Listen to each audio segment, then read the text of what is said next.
us now is CNN law enforcement analyst Charles Ramsey. He's the former Philadelphia police commissioner and former DC police chief.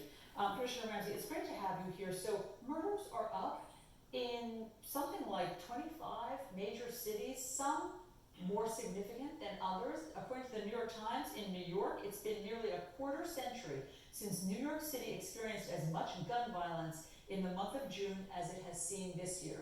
And as we just said, in Atlanta, the homicides and gun violence have gone up so much that the governor has just declared a state of emergency. What do you think is causing this? Well, first of all, it is very troubling. I mean, New York had 2 decades of steady declines in homicides, and now all of a sudden they're starting to see a spike. Many cities started to see spikes last year in shootings and homicides. I don't know if there's any one thing that's really driving it. You'd have to do a pretty careful analysis. It could be gangs, could be drugs, could be early release of prisoners. I mean, it could be a variety of things, or just simply arguments that are taking place. As far as Georgia goes, my understanding is the National Guard is going to backfill positions to free up state police officers to assist with patrol in the city of Atlanta. But this is very, very disturbing to see this trend start to occur, especially at this point in time when we're already dealing with COVID-19. The thing to me, though, that's equally disappointing is the fact that I don't see the outrage that we should see in these communities around these murders. Children being slain by stray bullets. I mean, we've just gone through weeks and weeks of protests, and rightfully so. Absolutely rightfully so. The same level of outrage needs to be shown with these murders taking place in the community.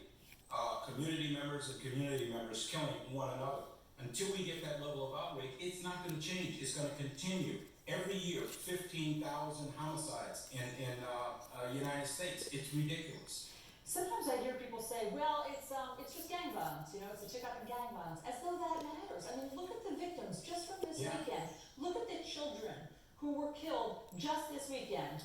In Chicago, a 7-year-old girl playing with other children on the street. In Atlanta, an 8-year-old riding in a car with her mom. In Washington, D.C., an 11-year-old boy who had left his car to run into his relative's house for a phone charger. I could go on and on. I mean, if kids are being caught in the crossfire, sometimes people say it's just gang violence, as though, well, it doesn't affect, regular people. Yes, it does. It does, and I mean, bullets don't have eyes. They'll strike anything in its path. And these kids being struck down by stray bullets, you never know what's going to happen, where, when, and who's going to be impacted by it. Violence is violence. All lives matter when it comes to this sort of thing. You can't just say that, well, this shooting here that took place is wrong, so I'm going to be outraged and we're going to petition City Hall and so forth. We need the same level of outrage with the homicides that are taking place every single day in cities across America. And until that happens, it is not going to go away. Whether it's gang violence, drugs, it doesn't matter the motive. People are dying, needlessly dying on the streets of our city. And we need to do something about it. And it's got to be more than just what you hear people that want to just kind of deflect it and say, well, we just need jobs or whatever.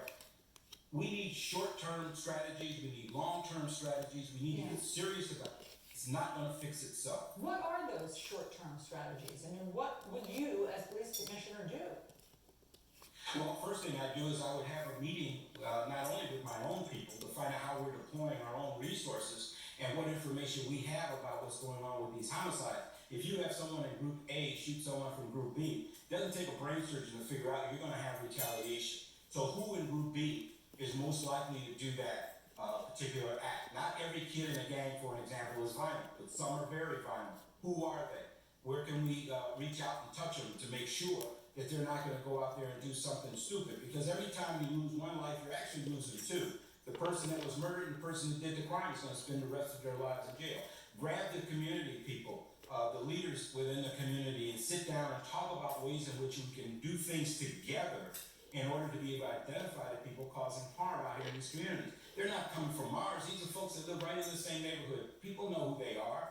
We need to be able to build cases and get violent criminals off the street. And until we do that, and it's going to take cooperation in the community, it's not going to change. If people think it's something magical that's going to happen, just throw some more jobs, just better education.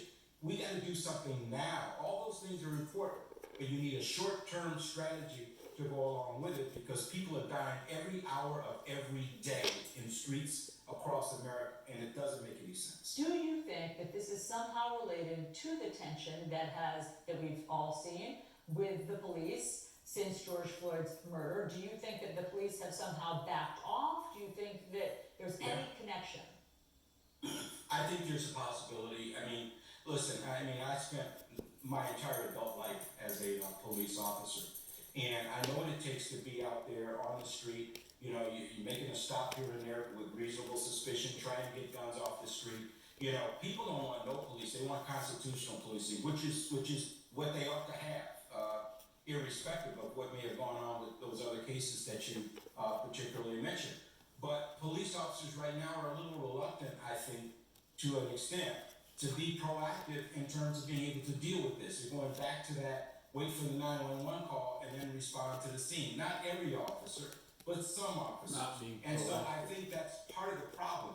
But still, it's not just a police issue.